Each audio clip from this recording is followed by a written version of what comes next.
A few days ago, I debated the conservative Christian apologist David Wolcott on Tim Hall's Dealing with Deconstruction YouTube channel.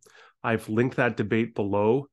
I strongly recommend you check it out. And I also strongly recommend you check out my debrief of the debate afterwards with the Apocalypse Here YouTube channel, which is also linked below. But what I'm going to do in this video is briefly summarize the gist of my logical argument against the main thesis of Alyssa Childers' book, Another Gospel, that progressive Christianity is another religion. So let's take a look. Okay, this is the book, Another Gospel. I just checked on Amazon. This book is now up to 3,000 reviews on Amazon, averaging 4.9, and it's a terrible, terrible book with an absurd, false, and harmful thesis. And that's sad. It's really sad what it says about the state of contemporary evangelicalism. And I don't care that I'm a voice crying in the wilderness, speaking out against this terrible book. It is a terrible book. Here is the central thesis of this terrible book. Progressive Christianity, according to Alyssa Childers, is an entirely different religion with another Jesus and another gospel. So it's not just that it's wrong, that it has some heterodox or unorthodox or potentially heretical doctrines or aspects to the movement. It is, she claims, an entirely different religion. Just like Hinduism is a different religion than Christianity, so she claims is progressive Christianity. And so when a progressive Christian talks about the death or resurrection or second coming of Jesus, for example, they're talking about a completely different Jesus. It's not a Jesus that has anything to do with Christianity. And that is a crazy, crazy claim. Let's take a look at it. I wanted to, first of all, offer an argument. Now, the argument I actually offered in the debate is in propositions 4 through 6, but I have since developed an analog to help people grapple with and process this simple argument, which is in premises 1 and 2 and conclusion 3. So let's take a look at that first.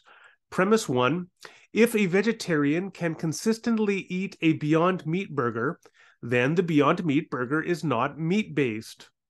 A vegetarian can consistently eat a Beyond Meat burger.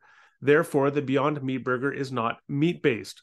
This is not rocket science. It's just a logical form we call modus ponens. It's valid, of course, which means that the conclusion follows from the premises, such that if the premises are true, then the conclusion follows as true necessarily.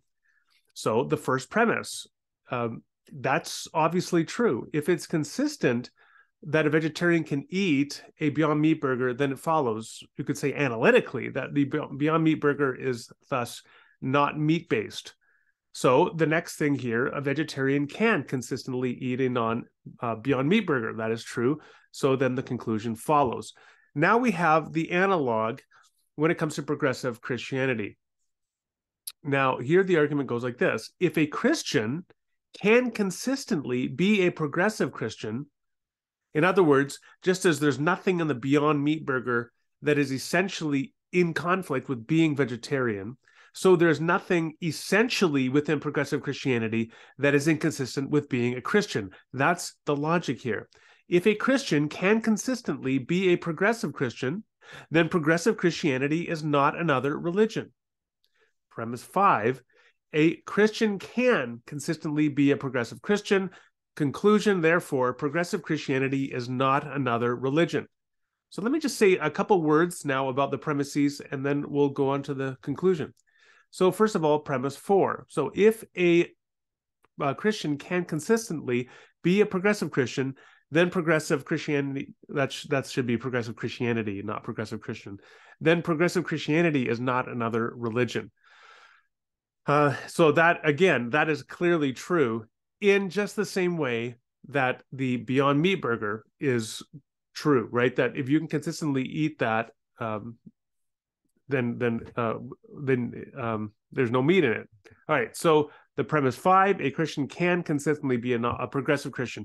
This is the one that we have to spend time on. So the premise 4 is just clearly true, intuitively true, in the same way that premise 1 is. What we have to focus on is premise 5. Is it the case that a Christian can consistently be a progressive Christian?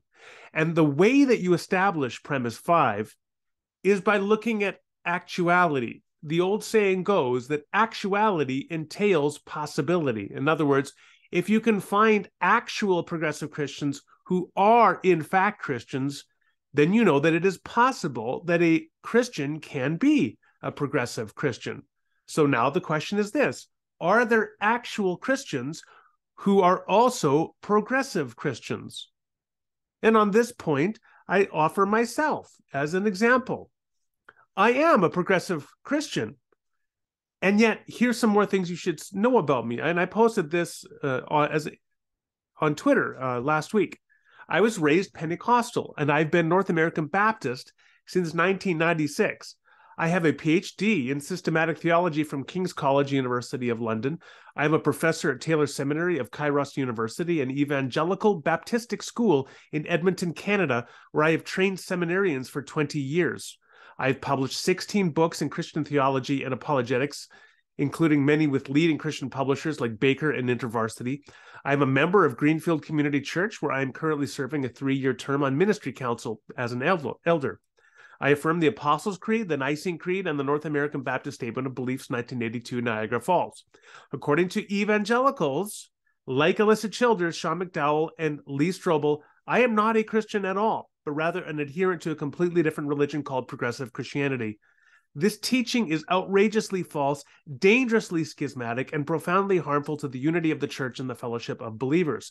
Childers and her supporters need to recant this false teaching. And frankly, they also need to initiate a restorative process with the fellow Christians that they've been maligning for the last few years, people like myself. I am a Christian. I affirm all of these creeds.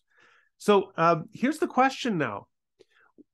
Is there a way to identify who is a Christian that is sort of undergirding my statement here, my personal statement of belief? Indeed, there is. In the debate, I offered 4 points to identify Christians. Now, a few people have responded to this online and saying, well, that's not what a Christian is. The claim is not that these 4 points constitute what a Christian is. The claim is that these 4 points are useful provisional means to identify Christians. It's a very different thing, okay? Here's the first point. The first point to identify a Christian is if the person self-identifies as a Christian, as I do. The second point is that the person affirms the doctrines covered in the major historic creeds, like the Apostles' Creed and the Nicene Creed. I affirm the major historic creeds, like the Apostles' Creed and Nicene Creed, as already noted. Point 3, the person is affiliated either through membership or regular attendance with a Christian community. I'm a member of Greenfield Community Church. I'm an elder on the ministry council team. Point 4, the person is recognized as a Christian by relevant authorities such as Christian leaders, magazines, and institutions. I've been teaching for 20 years at an evangelical Baptistic seminary, one of 2 seminaries of the North American Baptist denomination. I've been featured in Faith Today magazine. As I said, I'm a member at an evangelical Baptistic Protestant church in Edmonton, Canada. I publish with leading Christian publishers like Baker and InterVarsity. I'm a Christian. Now, Alyssa Childers doesn't mention me in her book, but consider 3 of the people that she does mention, and let's consider them with respect to these 4 points. First of all, here we have Peter Enns.